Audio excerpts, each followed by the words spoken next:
কিছু প্লেয়ার আছে যাদের জন্মই হয়েছে টি-20 খেলার জন্য। ক্রিস গেইল, অভিষেক শর্মা, শহীদ আফ্রিদি ও রশিদ খানদের কথাই বলছি। তারা একাই একটা ম্যাচের মোড় ঘুরিয়ে দেওয়ার ক্ষমতা রাখেন। তাদের গেম চেঞ্জার বলা হয়। টি-20 ক্রিকেটে তেমনই কিছু গেম চেঞ্জারদের দেখে নিন। শুরুতেই ক্রিস গেইল 2012 ও 2016 ওয়েস্ট ইন্ডিজের হয়ে তিনি দুইটি টি-20 বিশ্বকাপ জিতেছেন। বিশ্বের এমন কোনো লিগ নেই যেখানে গেইলের পা পড়েনি। গেইল ব্যাট চালাতেন আয়েশি ভঙ্গিতে, যেন হাত পাখা নাড়ছেন। তার টাইমিং ছিল অপূর্ব, মাসেল পাওয়া তো ছিলই। তার মিস টাইমিংয়েও অনেকবার ছক্কা হয়েছে। যদিও 301টি ওয়ানডে ও 130টি টেস্ট খেলা গেইলকে শুধু টি-20 প্লেয়ার বললে ভুল হবে। তবে টি-20 ক্রিকেটকে গেইলের চেয়ে বেশি পরিচিতি আর কেউ দিতে পারেনি। ওপেনার হিসেবে কেউ যদি গেইলকে ছাপিয়ে যাওয়ার ক্ষমতা রাখেন তাহলে তিনি অভিষেক শর্মা। অভিষেক ইনিংসের প্রথম বলে ডাউন দ্য উইকেটে এসে বোলারদের উপর চড়াও হন। তিনি পাওয়ার প্লের 6টা ওভার খেলা মানে ম্যাচ থেকে প্রতিপক্ষের নিশ্চিত ছিটকে যাওয়া। অফসাইড হোক বা অনসাইড, পেস বল হোক বা স্পিন, অভিষেক কিছুই দেখেন না। দেখার সময়ই বা কই। 200 স্ট্রাইক রেটের নিচে নামা মানে সেটা অভিষেক সুলভ ইনিংস না। এমন স্ট্যান্ডার্ড সেট করেছেন যুবরাজ সিং এর এই শিষ্য। গেম চেঞ্জারদের তালিকায় এবারের নামটা রশিদ খানের। বল হাতে তিনি যেমন রানের চাকা আটকে দেন,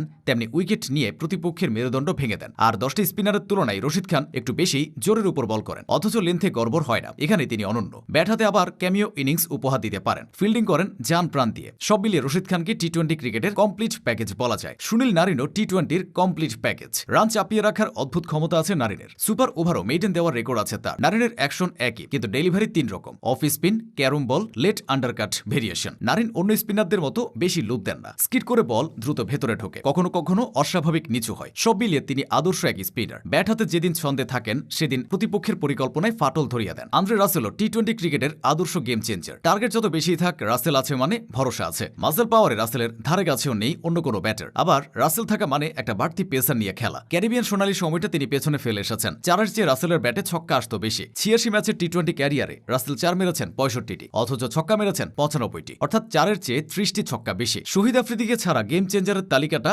অসম্পূর্ণ থেকে যায়। আফ্রিদিকে গেম চেঞ্জারদের গুরু বলা যায়। খাদের কিনারা থেকে তিনি অনেকবার পাকিস্তানকে উদ্ধার করেছেন। 2009 বিশ্বকাপটা তার কল্যাণে এসেছিল। ফাইনালে খেলেছিলেন 40 বলে 54 রানের ম্যাচ উইনিং ইনিংস। গেম চেঞ্জারদের তালিকায় ট্রাভিস হেডের নামটাও নিতে হয়। ডেভিড ওয়ার্নারের অবসরের আগেই অস্ট্রেলিয়ার শিবিরে হেডের আগমন। হেড আরো বিধ্বংসী। তার কাছে 3 ফরম্যাটই টি-20 ফরম্যাট। হেড যেদিন দাঁড়িয়ে যান গ্যালারিতে সেদিন ছক্কার বৃষ্টি নামে। ও জসপ্রীত বুমরার নামটা তো নেয়াই হলো না। রানের চাকা থামানো থেকে গুরুত্বপূর্ণ উইকেট শিকার বুমরা আছেন টিম ইন্ডিয়ার আশীর্বাদ হয়ে। 2024 টি-20 বিশ্বকাপ ফাইনালের কথা মনে আছে নিশ্চয়ই। 4 ওভারে মাত্র 18 রানে 2 উইকেট তুলে অর্শদীপ সিংকে সঙ্গে নিয়ে বুমরা দক্ষিণ আফ্রিকার পেটের ভেতর থেকে ট্রফিটা বের করে এনেছিলেন। শেষ করা যাক হার্দিক পান্ডিয়াকে দিয়ে। তার টি-20 স্ট্রাইক রেট 141, সঙ্গে আছে 98টি উইকেট। টিম ইন্ডিয়ার সর্বকাজের এ কাজই যে কোনো জায়গা থেকে ম্যাচের চিত্র পাল্টে দিতে পারেন। কুংফু পান্ডিয়া নামটা তাকে এমনি দেওয়া হয়নি। দুর্দান্ত রিস্ট পাওয়ারে বলকে যেমন গ্যালারিতে পাঠান, চাপের মুখে আবার বল হাতে দলকে বাঁচান। এসব প্লেয়াররা ছাড়াও যুবরাজ সিং, রোহিত শর্মা, মালিঙ্গা ও নিকোলাস পুরানদেরকে টি-20 ক্রিকেটের গেম চেঞ্জার বলা যায়। তারা না থাকলে টি-20 এতটা জমজমাট হতো না।